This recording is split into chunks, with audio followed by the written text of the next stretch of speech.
Welcome to the Master Conspiracy Channel. On this channel, I will be talking about all sorts of conspiracy theories, both good and bad, from the JFK assassination to the Men in Black. I identify as a conspiracy theorist simply because there are too many questions out there that are simply unanswered. We will be digging into all sorts of conspiracy theories and determining if they have merit or if they are a bunch of hogwash. What is a conspiracy theorist?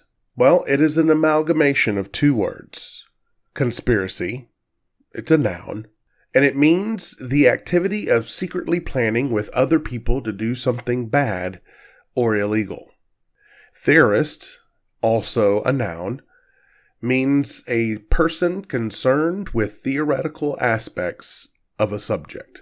In a nutshell, it is someone who has a theory, but not absolute proof, about something that might or might not have happened, to bring into the light that which was hidden in the dark. It's as simple as that. In my opinion, being a conspiracy theorist is not a bad thing. It doesn't mean you're crazy. It doesn't mean you're nuts. It simply means that you do not buy into the normal information that is out there.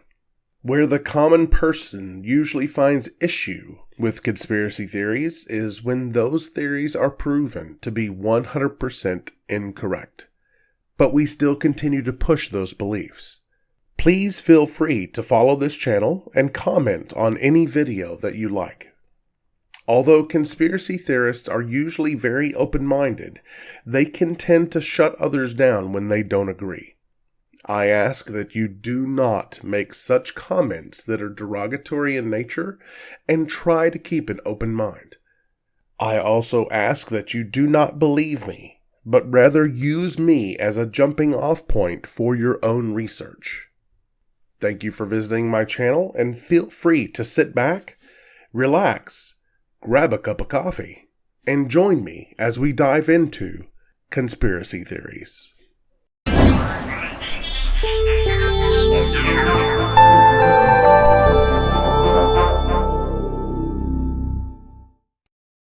I have wanted to make a video about this conspiracy theory for quite some time now.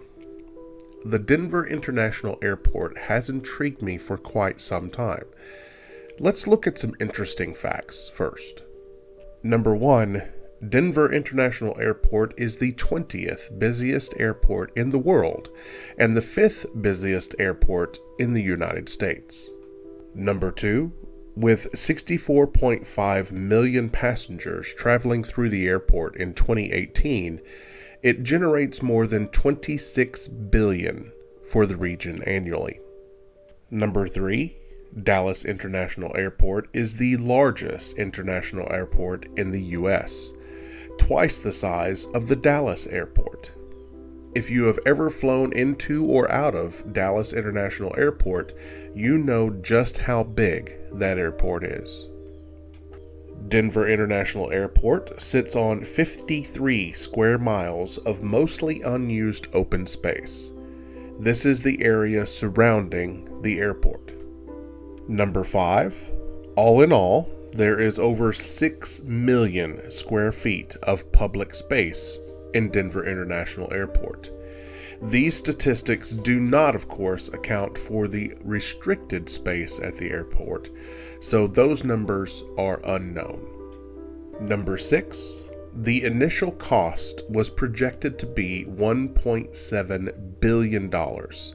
But after completion and construction is still ongoing, the final price tag was closer to $4.8 billion. Number 7, there are over 5,300 miles of fiber optic cables running throughout the airport to support their local intranet. In addition to this, there is roughly 11,365 miles of copper wire in the airport for the communications network. Number 8, The fueling system can pump 1,000 gallons of jet fuel per minute from 6 jet fuel storage tanks that hold 2.73 million gallons each. If you were a swimming pool builder and a customer asked you to build a pool that would hold 1 million gallons, then they would need to build a pool about 267 feet long, almost as long as a football field, 50 feet wide, and 10 feet deep. Number 9, the only way to get to the other 2 terminals in the airport is by the underground train system. Number 10, there are more than 19 miles of conveyor belt track, luggage transport vehicles, and road in the underground tunnel system for the transport of goods and baggage. And finally, number 11, the main terminal, also known as Great Hall, and Jeppesen Terminal is 900 feet by 200 feet, which is more than 1.5 million square feet together. Now that we have gotten some facts about Denver International Airport out of the way, let's talk about some of the strangeness surrounding the airport. First, let's take a look at the murals that have been painted at the Denver International Airport. There are 4 murals, all of which were painted by Leo Tanguma. Leo Tanguma is a Chicano muralist that draws his inspiration from the Mexican-American community. I will explain what we are seeing and what each mural means to me. In this first mural, it looks like a lot of death initially. Starting from the bottom, we see a little black girl on the left, a Hispanic older woman in the middle, and a little white girl on the right, all in what looks to be caskets in which they are laying. Moving up from there, we see all kinds of animals that are either dead or placed in display cases for display. There is also a bison head hanging on a placard. In my opinion, all of this is showing that we as humans are killing wildlife and ourselves if we keep up the way we are going right now. This is even more apparent with the forest in the background that is on fire. Even more suggestive of this theme is the city all the way back that I'm now circling in red. You can clearly see the city enveloped in a green smoke. This is indicative of the poison that humankind is emitting from our cities in the form of greenhouse gases. Very interesting. Let's move on to the second mural.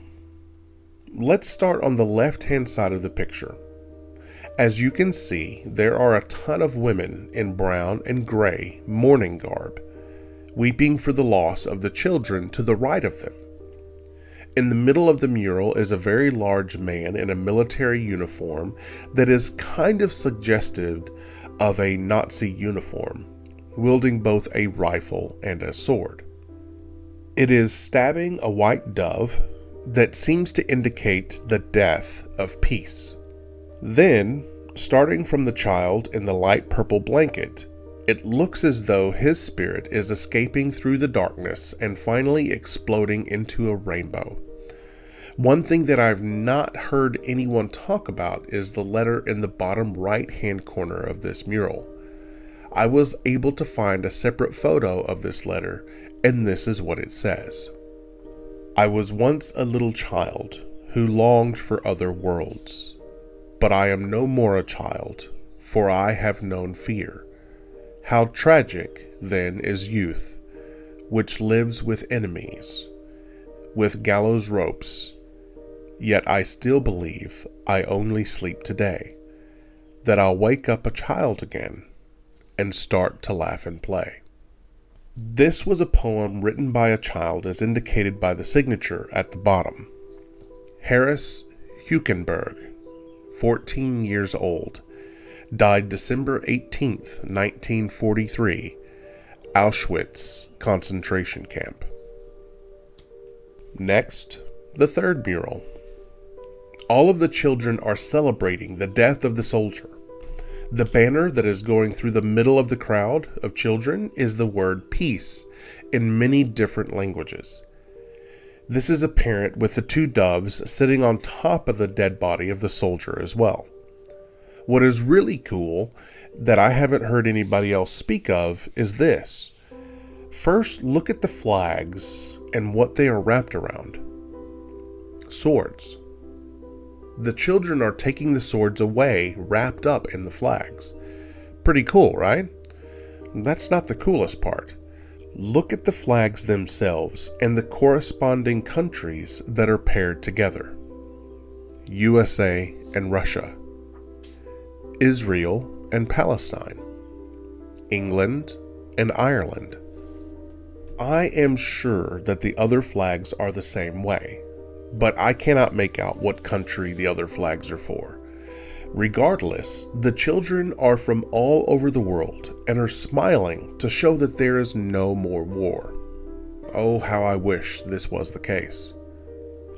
Let's move on to the fourth and final mural.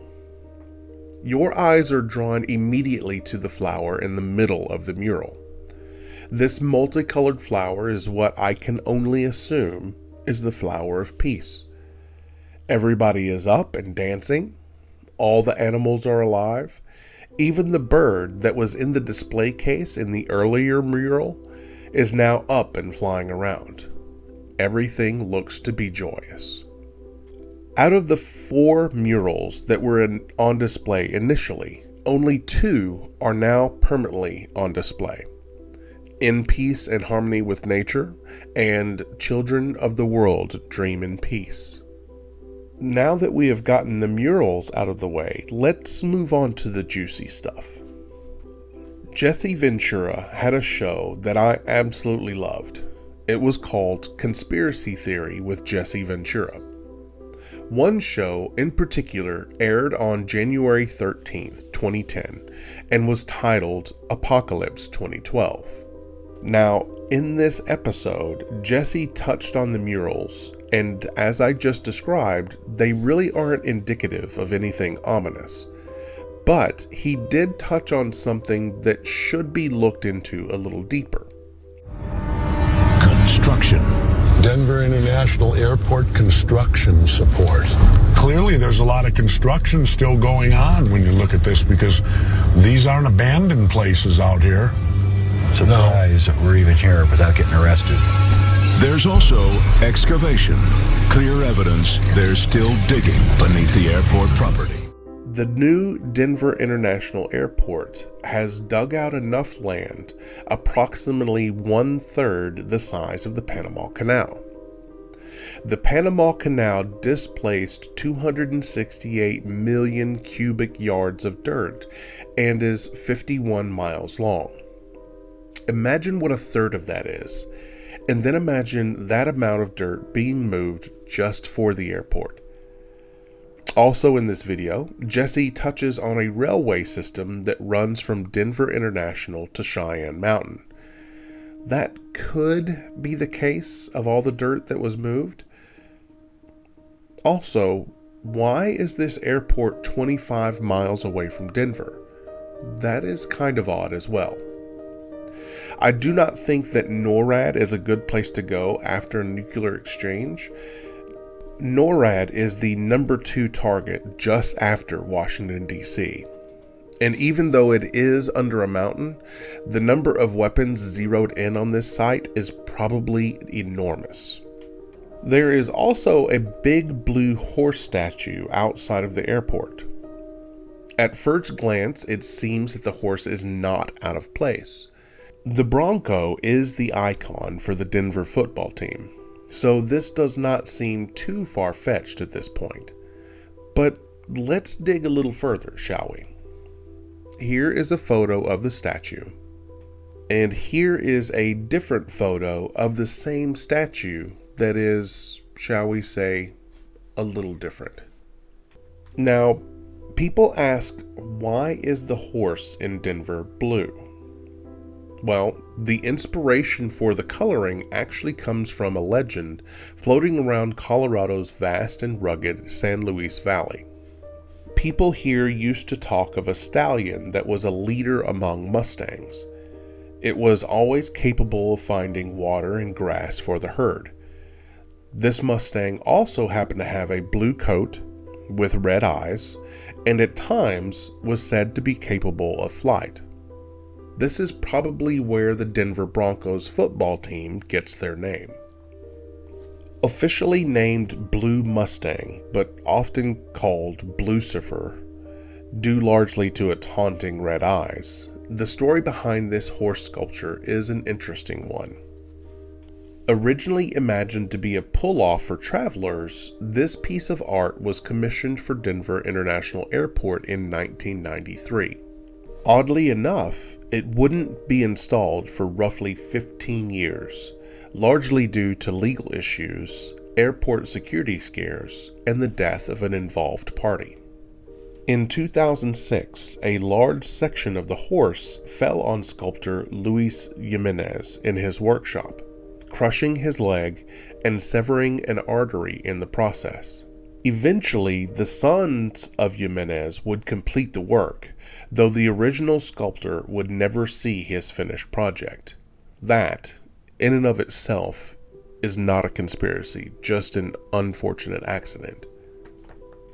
With all of the evidence that I've brought forth for all of you today, the most compelling is the one thing that hardly anyone is talking about: the amount of dirt that is being moved and the location of the airport. Why? I understand you have to dig for parking decks and runways and all of the buildings that are there, but the amount of dirt that is being moved seems, at least to me, to be a little excessive. Thank you for listening to the Master Conspiracy. If you found this video interesting, then please click the subscribe button and the notification bell so that you can be notified when I release a new video. And in the words of the X-Files, the truth is out there.